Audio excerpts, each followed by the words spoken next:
Hi there, friends. Before we dive in, we want to let you know something important. While this podcast does feature a marriage and family therapist, we are not your therapist. This is a space for informational and educational purposes only. We're here to have a deep conversation over coffee. If you find yourself feeling stuck or overwhelmed, we encourage you to reach out to a trusted therapist, counselor, coach in your area who can give you personalized support you deserve. Because let's be real, life is way too hard to go at it alone, and your emotions are way too valuable to ignore. Okay, now that we've gotten that out of the way, let's get to the good stuff. A word that was so big in my childhood, and I know in conversations that we've had, that was just hammered into me as a weight of life and how I'm supposed to show up, is the word forgiveness. It doesn't matter what someone has done to you. You forgive that person. And there was really never any other explanation or even how to do that. What does that look like? I was just told to forgive. And there have been moments in life where that's felt really hard. And I'm just like, okay, I forgive them. But nothing shifted inside of me. I was still experiencing pain. And so we are going to talk today about what forgiveness can actually look like, what it was meant to be, and restructure. I'm actually going to say even change the definition of it, give definition to it, to how you can show up in your relationships, even those that you've had pain in, how to clue into what's happening for you to experience that connection you're desiring. So let's dive in. If we can just get to the core and process the hurt when you feel it, every time you feel it, that is what can create the nervous system to actually live in connection and live in peace within yourself and in the relationships that matter most to you. Tune in to those pain signals. Hello, world. Hi, friends. Wow, it's been a minute since we've all been together. We've had an incredibly busy season, and now our season has come to a close because kids have gone back to school. Yes. So we are back in the studio together and excited to be here today. And we've been talking about a topic and a word that we hear often, and that's the word forgiveness. So we kind of want to start today by defining forgiveness. Let's start with what we were taught about forgiveness. Okay. And then let's go into knowing the education and knowing how we use emotions and everything now, what forgiveness actually can look like. Yeah, and what we hear so often, the reason this is significant, the reason we're doing a podcast on this is because we hear people telling themselves, being told, repeating what they've been told, what they've heard over and over again, is that it's a forgiveness issue. The reason that you're not connected in this relationship, whether a partner pair, a mom, a cousin, whatever, is because you're not forgiving them. The problem is, I experience hurt with Phyllis, have, who knows, thousands of times, and I may be driving down the road and I see a billboard that reminds me of an interaction that we had 17 years ago, and I feel pain. What do I do? And you can tell me to not feel pain. Well, I wasn't trying to feel pain. Who's trying? Who's getting up in the morning going, I think I'll feel some pain today. I wasn't planning to feel pain. I wasn't trying to feel pain. I just feel pain.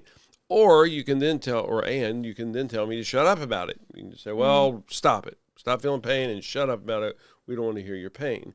And again, whether we say those words or not, because most people wouldn't say shut up about it, but we do give that message that you're not supposed to say it, you're not supposed to experience it, but if you do happen to experience it, you're not supposed to say anything about it. Well, back to what we were taught. So for me, I immediately think I was taught so clearly, like even at a young age, if I don't forgive, then God won't forgive me. Ooh, okay. Yep.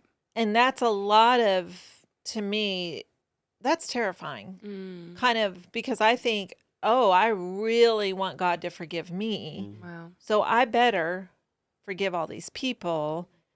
And again, I don't know that defines the word forgiveness, right? That just kind of puts a stamp on it, like be sure and forgive. And then I feel like it's a judgment word, because there's others who I've definitely heard from who say, well, doesn't sound like you've forgiven them.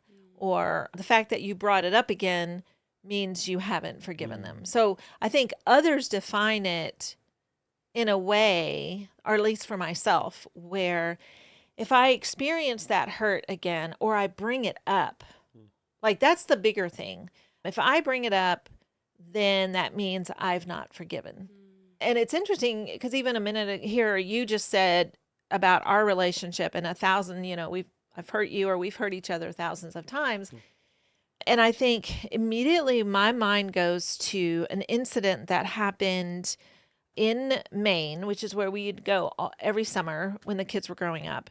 And it's kind of one of those that would come back around at least once a year where you would reference it. And I think even more recently, you said the only time I ever talked about divorce was a fight that we had in Maine.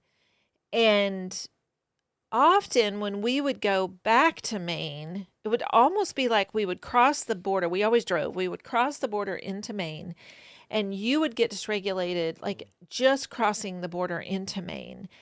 And like your whole demeanor would change. And you would start bringing up painful things from the past. And this is, of course, way pre-connection codes. And I would say something like that whole thing about you need to just forgive me, and like almost kind of stop bringing it up was my whole point. And I would link it to forgiveness. And what's interesting is I experience pain in you bringing it back up, which is, I think, often we avoid pain, right? We want to avoid pain. Yeah. So I don't want to be reminded of that fight we had and that time I said something about divorce. Wow. And it's interesting because even at this moment, the retelling of that incident, I experienced it in that moment so differently than what you experienced, right? So you even retelling was always painful for me because it was your version of what happened. It was never my version of what happened. And so it was like it would just bring it all back up. And the pain would be the fact that you brought it up, but also the fact that your version wasn't the same as my version. Your experience of pain was different than my experience of pain in that fight that we had.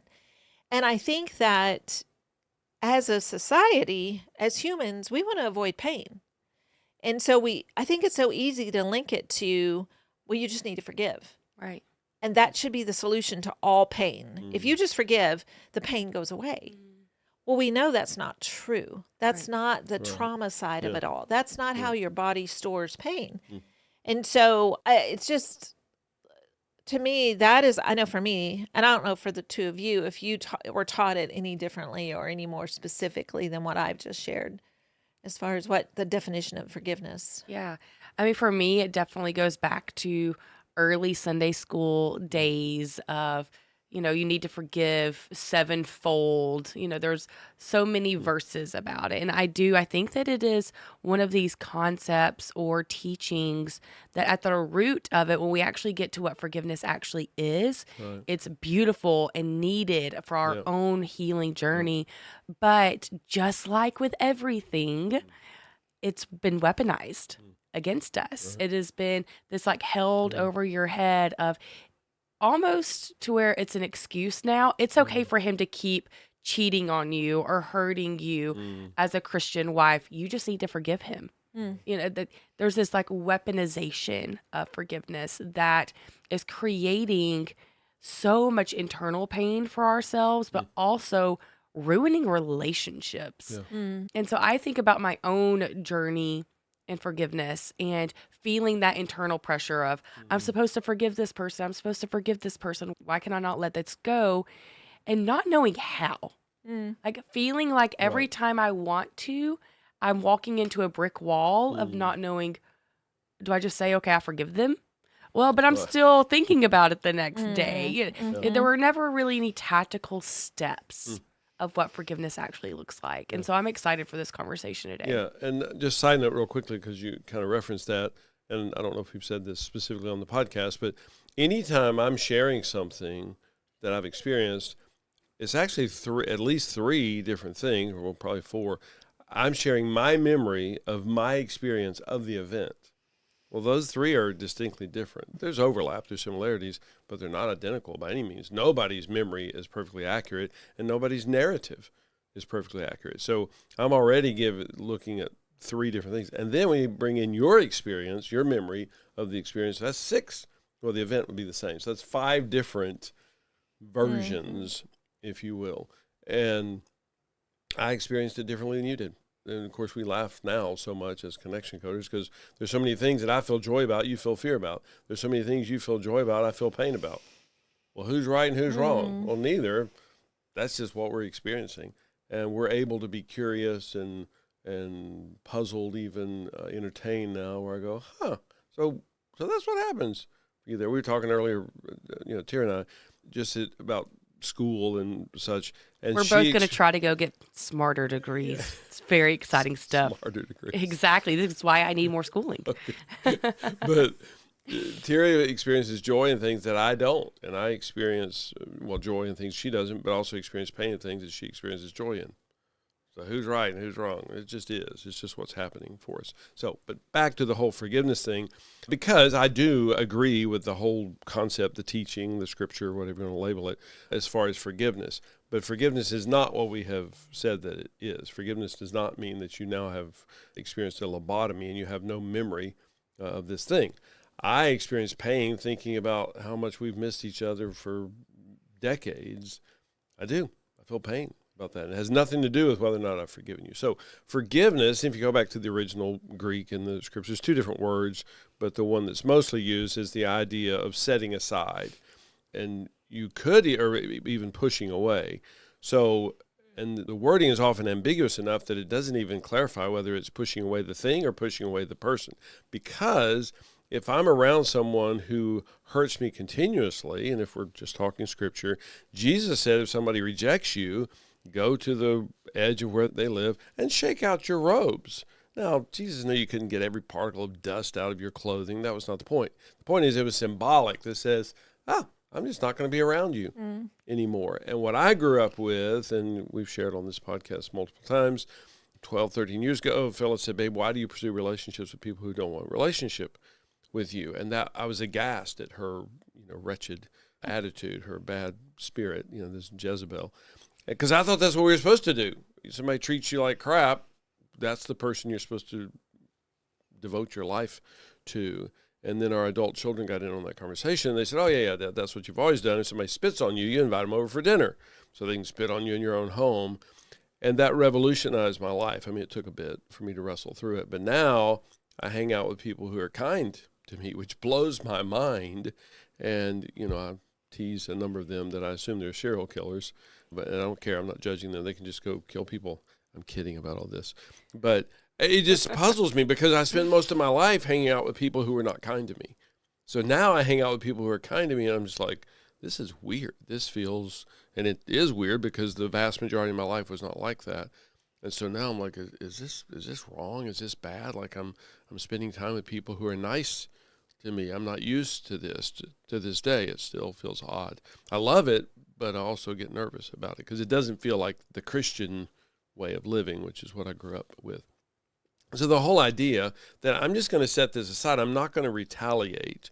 So, whatever the scenario, Tera does something where I feel wounded, well, I'm not going to return that wound to her. I'm not going to say, okay, I'm going to go key your car because you, dropped my computer and broke it, so I'll go key your car. There you go. Well, that's non-forgiveness. That's an action. But will I feel sad about the fact that my computer now is broken, the fact that Tera was careless and dropped it and broke it? Yeah. Will I feel sad tomorrow when I don't have my computer because it's broken? I can't use it. Yeah. And it has nothing to do with whether or not I've forgiven her. I'm just not going to retaliate, and I'm going to set aside that wounding, the action of it. But of course I'm going to feel sad about that. I'm going to feel disappointed tomorrow when I get up. It's like, I'll check my computer. Oh, it doesn't work because Tera dropped it. She wasn't paying attention and she broke it. This didn't happen. It's all hypothetical. So anyway, if we can get that straight, that this is about action and reaction and retaliation, not whether or not I feel the emotion of it. And I also throw in learning to process the emotion each time actually does, human behavior is pushed by emotion. If I don't process that emotion, if I experience all this pain with you and I don't process it, especially if I don't process it with you, I'm going to become more and more resentful of you, because now you're a pain source. Your face, your beautiful face, is a pain source for me. You walk in the room and I feel pain, and I let that, we call it the emotional dam, I let that dam up over a day, a few days, a week, a few weeks, a month. And a year from now, I don't even want to be in the same room with you. And then I end up not forgiving because I want to get back at you because you harmed me. I was having this conversation with someone, and we talked about like a different word for forgiveness, because that word, I think each of us experiences it in a personal manner or define it in a personal manner, if that makes sense. Like, we just all assume we all know what forgiveness means, but we all have our own definition of what forgiveness means. Yeah. So in this conversation with this person, we actually started using the word release. And it was interesting, because now I think about going back to us going into Maine in the summer following that one big blow up summer, right? And that this is pre-connection codes where I didn't understand. So you would bring up, as soon as we crossed over the border, you would get flooded with memories of that painful fight we'd had the year before or the year before that. Like, eventually the years started adding up. And I did not know how to follow your energy. So I didn't make space for your pain. And you didn't know how to just say, woof, I'm getting flooded with pain. The closer we get to, because we always stayed in the same little town. And so the closer we got to that town, it's like it just grew within you, right? And I think, so number one, I did not know how to make space for that or have just follow your energy. And you didn't know how to just say, wow, I'm getting really flooded, feeling a lot of pain with the memory of that big fight we had. And so what it would become is logistical. Like, we would cross over the border, you would start getting your whole body would start to shift, and you would get irritated, and all of a sudden it would come out in short stabs or short something that had actually nothing to do with the incident. And then finally I would be like, what's wrong? What's wrong? That would be my sentence so often. What's wrong? And then you would finally say it, and then it would real quickly get into another fight, because logistically I would argue that was not my intention. I really didn't say that, or you're mixing up your facts, or you're not even acknowledging the pain I was feeling. Like, we would just get all into this logistics, right? Yeah.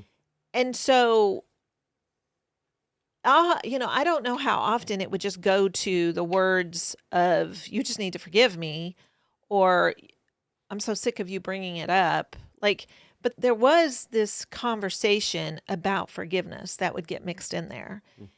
And now I think about, okay, as a connection coder, to realize your body stores these memories, right? It was very traumatic for you. And for both of us, it was a huge fight. And so the closer we got geographically to that location, your body, the memories are becoming so real, right? Like, it's coming back out as though it had just happened. And for you to be able to say that verbiage, ooh, I'm getting flooded, feeling so much pain in the memory of what happened to us the summer of, whatever. Well, I was going to ask you, how many times have we been to Maine, done that similar trip since we learned the connection codes? Probably not that many. But a few. A few. I mean, not zero, not once or twice, probably, 3 or 4, maybe. Yeah. Yeah. Because the point is, it's just amazing. And I remember the last time that because we went once on a cruise. That was one of the... That's most recent. Right. And then before that, it was with all the kids. Okay. And the grandkids. But the fact that was now able and am able just to say to you, feeling a bunch of pain and some fear of going, and you're able to ooh me, it's the power of the ooh. That would change the whole world if we could fill the world with oohs. You're able to ooh me, and it's amazing. I just remember being able to process that, pick a number, 60 seconds. It's just stunning. Yeah. Because we used to not process it in, pick a number, 3 days, Just would go on, drag But on and on. it's also like, to me, when I think about the word release, it's like you're able to share it in a safe space now with me. Right. I can follow your energy. I can ooh you, which is just a verbal Mm. play. Like, it's a verbal acknowledgement. You're safe here. I hear you Yeah. and I want to hear you. And then it's like it literally releases itself from your body. And that to me is such a difference in so many people that we work with, where they're stuck in a trauma place. It might have been 10 years ago, but they're stuck there in that pain and they've not released it. It's like their body is holding it. And sometimes we hold it Mm. because it feels safer to hold it. Yeah. Like, I'm not going to talk about this. I'm not going to reveal this. It's too big. It's too much. You know, whatever the incident was. Sometimes it's a traumatic incident that could be we were assaulted, or it can be like a car wreck or something big, or it can be one of those situations in a relationship, like a fight that is so memorable. And I think that for many of us, we've really abused the word, you just need to forgive. Yeah. And it's like that in and of itself, I think is such a judgment sentence. Yeah. Like, I have the right to say to you, well, you just need to forgive, or you obviously haven't forgiven.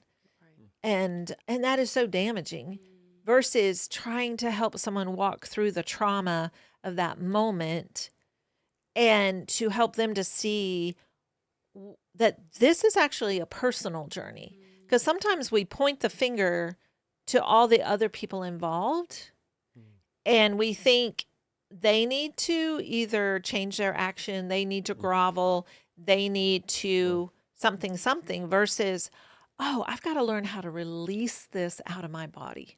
I have to learn. And of course, again, if we put the word forgiveness, I have to learn how to forgive.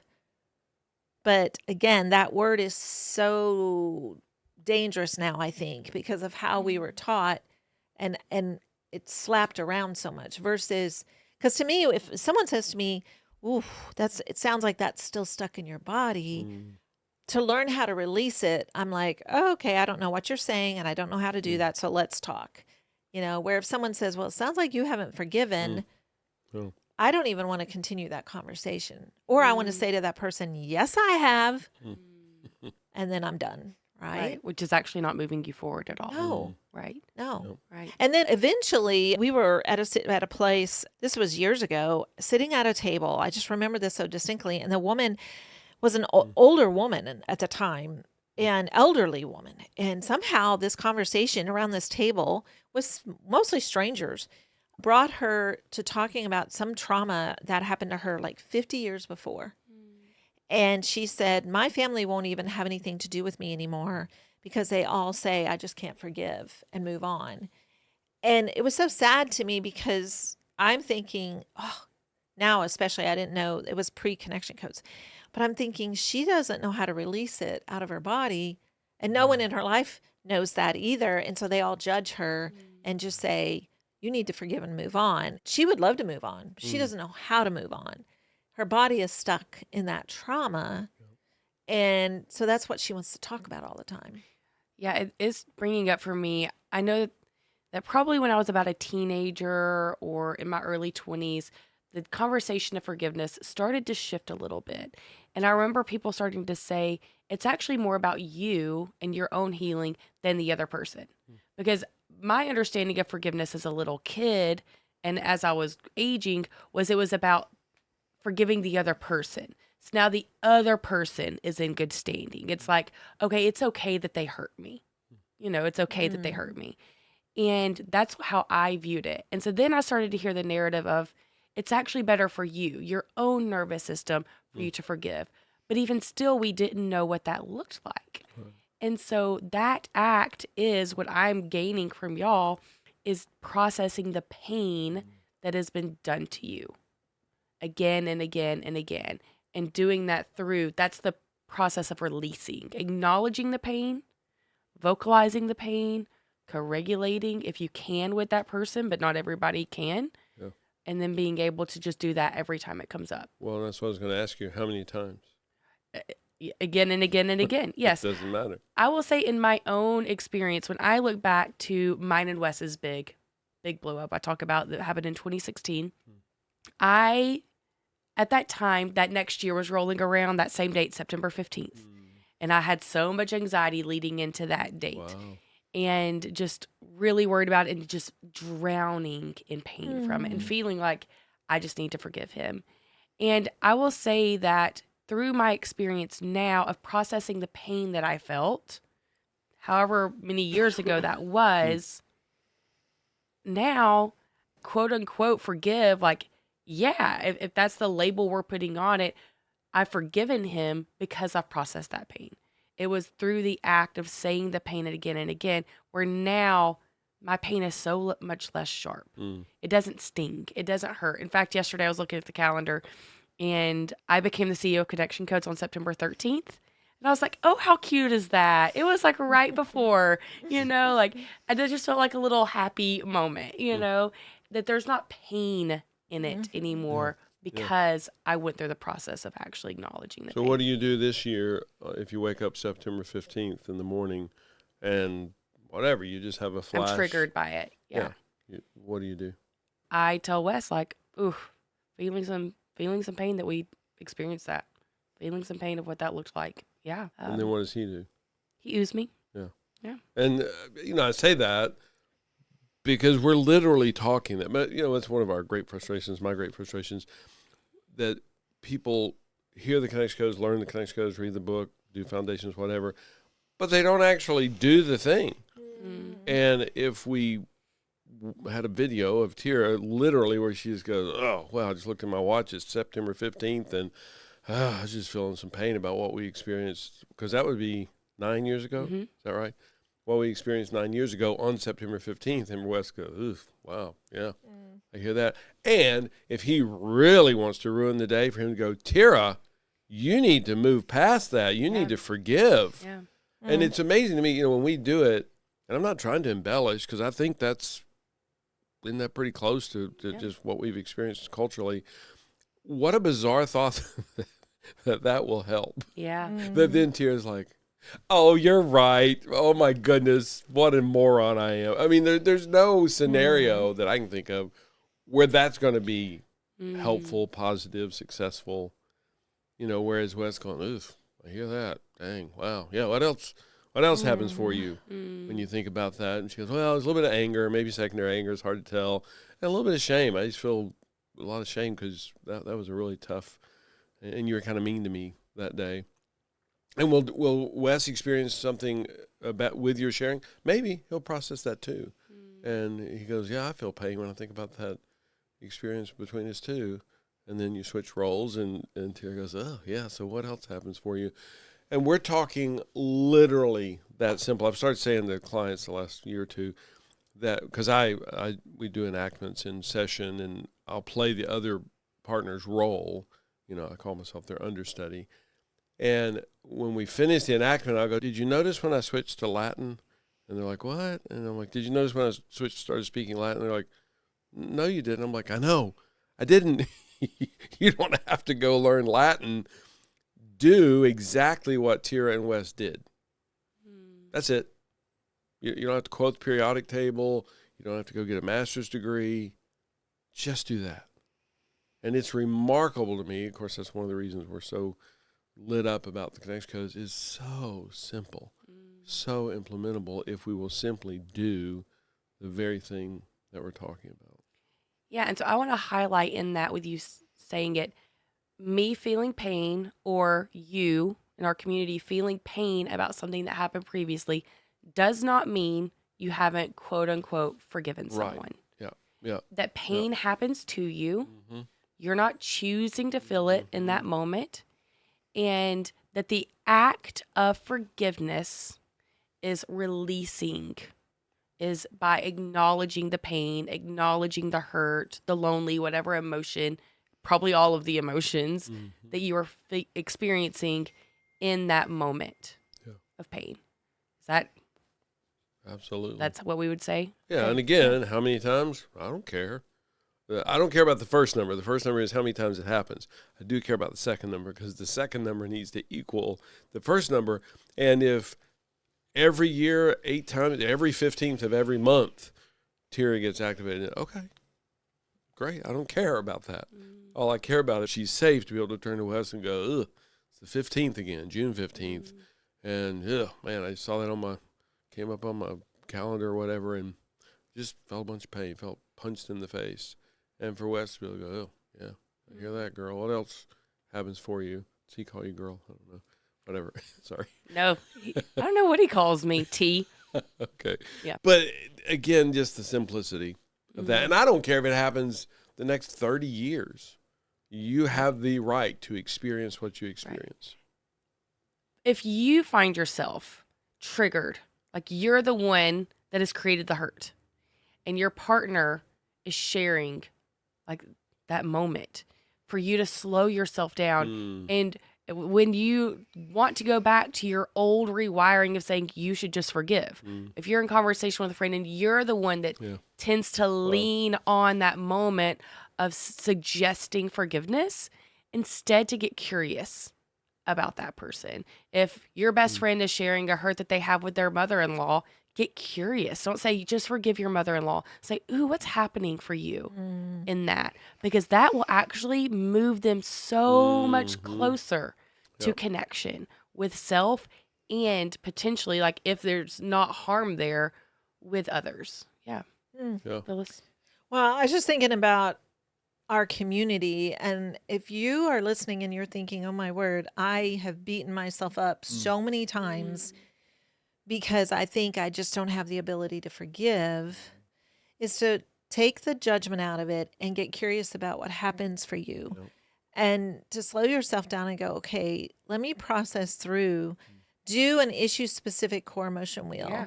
And go, okay, I feel like I'm stuck. I feel like I'm not releasing. I don't know. And maybe you've just been told over and over that, oh, the problem is you haven't forgiven, or that you're not trusting God, or, it's kind of like there's different incidences. We were talking to a couple recently who had a miscarriage, and then the mom, she almost died through that miscarriage, and she was in the ICU, and like they were praying she wouldn't die. And when she came out of that, there's a lot to process. And sadly, we are too often surrounded by people who have really quick answers, really quick, like, well, it must have been God's will, or, whatever. And then you're not allowed to process. You're not allowed. It's like in those environments, people are constantly shutting you down, and there's a lot of judgment. And so you go within yourself, like you just feel like, I can't even talk about this. You just stuff it deeper and deeper, which is very, very unhealthy. And so to go, okay, what is it? If you're listening today, maybe make a list of things that you go, oh yeah, I stuffed that one really far, and I don't even want to look at it. But it's like, to think about your body holding and stuffing all these things. That is not how we were created. That is what breaks down our immune system. That's what allows us not to have strong abilities to fight off diseases. Like, okay, let's go back and really go, okay, I want to find a safe place, and I'll start with myself. Like, you start with yourself and create safety for yourself and go, all right, in this safety of myself, I am going to look at these different trauma situations that I remember and bring them back out and go, okay, what was happening for me in that? And then, of course, our hope is that you have community, that you have someone else or many others who you can share this with, like to go, yeah, I think that this is stuck in my body, because I don't know that I would say quickly, oh, I've forgiven all those situations. But have you released it? And have you allowed that to happen? And I think that is a beautiful function of our bodies. Like, in a way, I've talked about this a lot in the early days. My dad died when I was 25. And that was the first extremely traumatic experience in my life. And it affected my body so much. Like I thought my heart had been ripped into, like it was a physical pain, an incredible physical pain when I got that phone call. And I just remember so thankful because I cried every day for a year and Glenn just held me. Like he didn't try to fix me. He didn't try to get me to stop. He just held me and I cried. He would go to work during the day. And so he'd come home after work and there I'd be just curled up and crying. And he would hold me. And it's like, I thought that would be my condition forever. So in time, I realized, okay, you eventually can stop. But I can also, now that's been a long, long time ago, almost 40 years ago. But for many, many years, I could just tell that story and I would instantly start crying again. And I thought, that's so fascinating that God created us this way. Like that is a human condition. That is a human possibility. And I would think, what is the point of that? And then I would be connected to others who were experiencing extreme loss, who would have a parent pass away. And I could go sit with them for hours because I knew that space. I was really comfortable in that space. And I could just sit while they cried and I would cry too. And then I began to realize, how beautiful is that? Thank you. Thank you for making us that way, that we can actually access such extreme emotions again, just through memory, just through our body remembers. Wow. So now fast forward to today and the topic that we're talking about, that our bodies can release these trauma experiences, these pains within our relationships, the big fight we just had.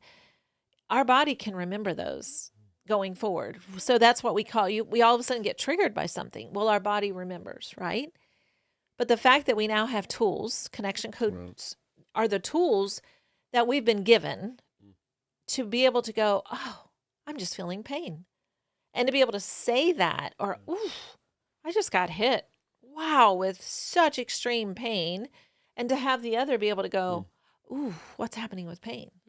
Well, I was just remembering. And it is not a forgiveness issue. It's not. It's not that I haven't forgiven. It's that my body remembers. And that's actually a beautiful thing if we know what to do with it. If we know how to release it, if we know how to process it, versus stuffing it down and then being really hard on ourselves. I mean, over the years, we've actually sat with couples where they are like really, really beating themselves up because they're like, I don't know what's wrong with me. I don't seem to be able to forgive. Yeah. And it's like, ooh, this is not a forgiveness issue. Every time you feel the pain, you're just supposed to say that.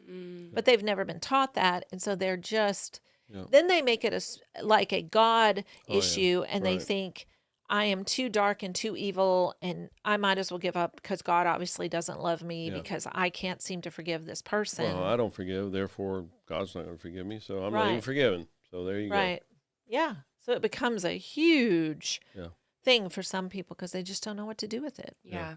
Wow. Yeah.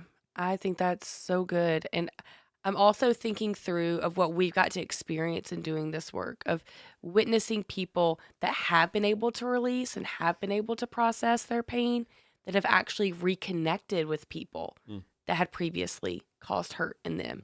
And then on the flip side of that, we've seen people that this method, this forgiveness has been weaponized against them, and they have someone hitting them over the head every single day, physically or with their words or with whatever, that are now tuned into that hurt and realizing, nope, that I don't need to be in this relationship, and actually creating safety for themselves. And both of those things are equally beautiful. We tend to only honor the ones that reconnect. You know, like that's actual forgiveness. Like you did the thing, you're talking to your mom and dad again. When in reality, someone recognizing their hurt and not allowing someone to harm them day in and day out is just as powerful and beautiful. And that also doesn't mean that person hasn't, quote unquote, forgiven their abuser and their harmer. Yeah. Well, and I always say to people, you're not allowed to go burn their house down. That would be unforgiveness. That would be revisiting. That would be repaying. That's the action. But yeah, if this person's not safe for you, you're not supposed to be around them. And I get it. It gets sticky when it's biological relationships. I don't question that. Or I'm not marital. saying, Yeah. yeah, but it's still real and it's still true. And with many people, I was going to mention with Bridget, when she and I talk about dating, and I believe the Connection Codes are revolutionizing the dating scene because now, and I always think for women more than men, but I'm sure it's vice versa. But now an individual is able to see within, pick a number, 3 hours, 3 days, 3 weeks, certainly 3 months that, oh, he's never going to be safe for me. He doesn't want to know what's happening for me authentically, vulnerably. And he's sure as heck not going to ooh me. He's not going to be present. He's not going to be safe for me. Oh, note to self, again, don't go key his car. Don't go burn his house down. But move away from him. And I want, again, men or women, but I want this girl to figure this out in 3 weeks, not 7 years. Right. Not 15 years. And I am convinced that and again, I think the female has more power, if all of our women had that mentality to say, hey, dude, just so you know, if this is how it's going to be, I'm not doing this. And he would either go, well, then forget you. Good. It's still painful. I get it. But thank you for letting me know that you're not my person. You're not going to be safe for me. Or the other, whether guy or girl or whatever, it says, oh, okay, well, so hold on. What would work here? And then the other individual becomes educated, gets up to speed relationally, bonding-wise, and then they've completely revolutionized this relationship again in 3 weeks, not 27 years. Yeah. And we see that happening now with couples. Just real quick as a side note, because it was just so amazing. I had a couple, they've been married 8 months, this was just a few weeks ago, and they sent an email, and they said, we have to schedule an emergency meeting. They had a 10-minute conflict. And they were pretty sure there was no God and the zombie apocalypse has begun because they had a 10-minute conflict. And I have really good rapport with my people, but I mean, I'm oohing them, but then I'm also teasing them like, oh my gosh, you little spoiled brats. A 10-minute conflict, try a 10-year conflict, which is what we experience. And there was, again, I'm teasing them, but there's so much joy. Number one, me seeing that 10-minute conflict for them is catastrophe. That's pretty cool. The vast majority of relationships, certainly partnered pairs, 10 minutes is like, that's nothing. It's 10 days. But also the fact that they reached out. Right. And they said, well, we're not doing this. We got to make a change here. We got to do something different because we had a 10-minute conflict. Because all they had been experiencing were 30-second misses, 45-second, 60-second misses. So whenever they had 10 minutes, they're just like, we call in the National Guard. We got to make a big change here. And they did, and we processed through it very quickly. And it was amazing. And I believe that we can do that worldwide. Because you're joking about that in such a fun way, I want people to hear, though, you're so glad that this couple reached out to you over 10. Yes. Like that's the key, that they didn't stay stuck and they got help quickly, immediately, 8 weeks into their marriage, where so many of us, 8 months, so many of us start that cycle and then we get stuck there. And then that's what leads to the 10-year conflict. So get support, get partnership. We are far more concerned about our automobiles than we are about our marriages. Oh, 1,000%. If my car starts smoking for 10 minutes, there's smoke just billowing out of the hood. I'm not going, babe, at some point, the next year or 2 or 10, we should probably see a mechanic. What? We had a flat tire the other day. And you know how long we waited? Oh, about 6 months. We drove on the flat tire for 6 months and finally said, that thing's it's on the rim now. No, nobody does that. Who would do that? So for our cars, it's 100% clear, like absolutely. Flat tire, immediate taking care of this problem. Marriage, don't worry about it. We'll get to it maybe someday. I want to go back before we run out of time, though, in just saying that I think the opposite of what so many of us are taught is that releasing is something within you. And I think that especially in family relationships, we have, with a total stranger, it's different. Like if a total stranger mugs us, like that's a different scenario versus in this scenario of, for Glenn and I, our marriage or within a family unit where I think so many of us think that it's all what the other now is going to do. It's not within me to be able to release that pain. It's the other. Like I'm now watching the other. I'm like very aware of the other. I'm like, it's almost like you have to, there's a penance for the other to pay, pay the debt of the hurt that I had. It's now you grovel, you now go the extra mile. I don't trust you now. I'm watching you. I'm questioning every move you make. I'm now living in this. Yeah. Well, how am I to believe that you're not still? And instead of going inside and going, wait a minute, I need to be able to release this within myself. And to give yourself that power, like to know. And I think sometimes, we're surrounded by people all the time who I feel like are book junkies and podcast junkies. It's almost like I'm looking for the next answer instead of slow yourself down, sit within yourself. Like these tools, one thing people always say, it's just too simple. It's like, yeah, but we were created for it to be simple. Like, thank you. If you believe that God's your creator, thank you, God, for creating us to be able to so simply find ourselves and to sit in the silence and to go, okay, I have the power to release this within myself, to process it, to do this every day, all day long. What's happening with me? It's not all the outside noise that we think has to be perfect for us to feel great. It's like, oh, I can release this wound. I've been hurt. I can actually, by just processing the hurt and looking inward, I can release it, which is that forgiveness that we're talking about today. It's not based on what the behavior of the other person is or isn't doing. And there's so much power in that and freedom in that. And I just have to say, Rowan and Malachi are two 1.5-year-old grandsons. They don't have a master's degree in relationships and emotion. They just function. Yeah, they're designed that way. They're coded that way. Again, whether you're faith-based or not, it's the human condition. We believe there's a God designer, even if there isn't. It's still the human condition. So we don't sit Rowan and Malachi down each morning and say, okay, the plan today is for you to convey to us what's happening for you on an authentic, vulnerable level. No, we don't have to do that. They are 100% every day. Well, that coding is never going to change for them. It's still true, and when they turn 2 and 5 and 10 and 20 and 30, it'll still be true, and I still want them to convey authentically, vulnerably what's happening for them when they're 15 years old. So we need to do the wheel. Yes. Oh, yes. Can you grab it? Sure. And I was thinking we could do the issue-specific wheel on the conflict we talked about. No, I can't grab it. Okay. Well, I know the wheel. You don't have to grab that wheel. Why are these magnets it's so magnetic. hard to... They are so hard. It's... Yeah, and I keep wait, reading I that's got it. magnet. Okay, great.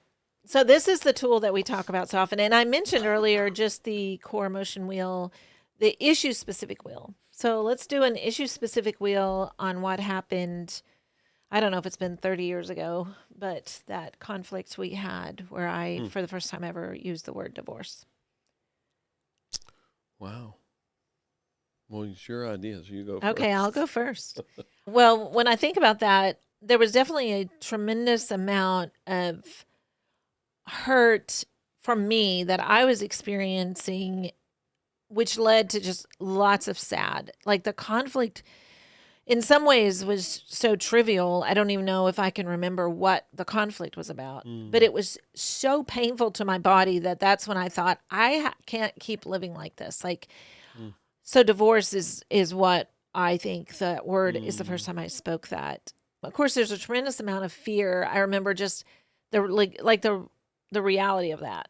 Like I would not have known how to live life without you. So there was tremendous fear in the thought of that. And then lonely immediately. Like, I don't know that I want to be a single mom with, I don't know if we had 3 kids at the time or 4. And then, thinking about that, just so much guilt of, that I didn't know how to hear your pain. I didn't know how to ooh you back then. I didn't know how to hear your experience. And, just shame and the lack of knowledge. Right. And then just tremendous anger that we weren't taught any of this, right? It was so many years later and into decades of being married before you began all this research and studying all this and then being able to go, oh my word, it's called emotion. And this is in our brain. And I was like, no way, there's no way that this can be in our brain. So a lot of anger that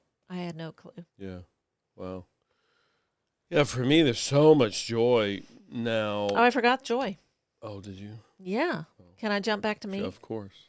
Well, just tons of joy. Yes, tons of joy of where we are now. And tons of joy of, I know for our kids, going to Maine every summer is, they talk about that even to today. It's their favorite place on earth. Yeah. And that we did give that to our kids. Even with our conflict, our kids have so many incredible memories of going every summer to Maine. So lots of joy about that. Yeah. Well, that's kind of what I was going to say. There was always joy for me in being there, in the experience. When we went to Bar Harbor, whatever that was last year, there's just tons of joy about the whole experience. We just didn't know how to connect. And there's so much joy that now we do. And that I'm able to say to you, I just had a painful memory. I just feeling pain about this or that or whatever, and that you know how to ooh me. And then we literally can process it through in 30 seconds, which blows my mind.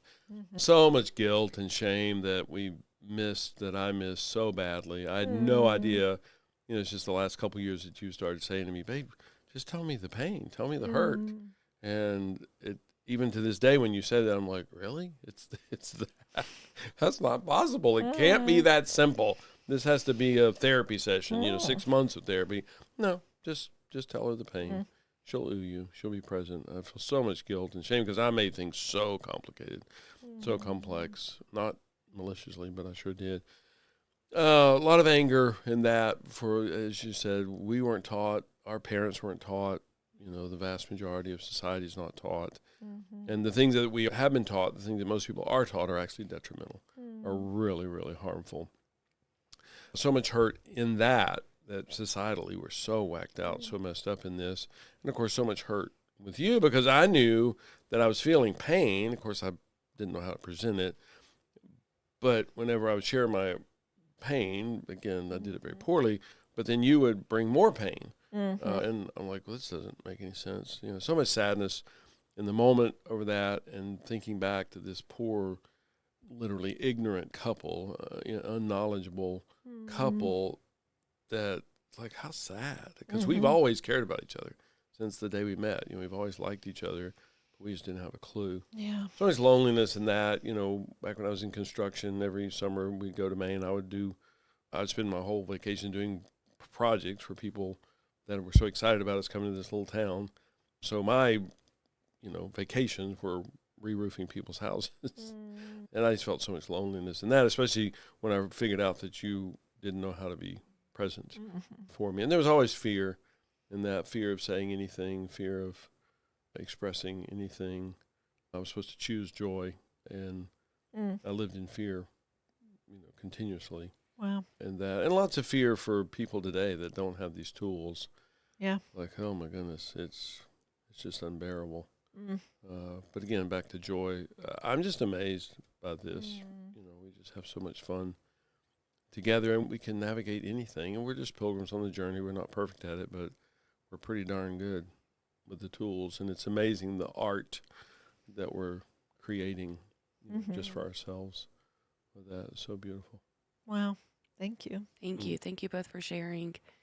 Yeah, and thank you to you, our community, for joining us. And I know that this is a topic, it's very big in the faith-based community for sure, just because it's so a part of Scripture, but it is something that has become weaponized, both in the church and in our homes and in our own bodies. But if we can just get to the core and process the hurt when you feel it, every time you feel it, that is what can create the nervous system to actually live in connection and live in peace within yourself and in the relationships that matter most to you.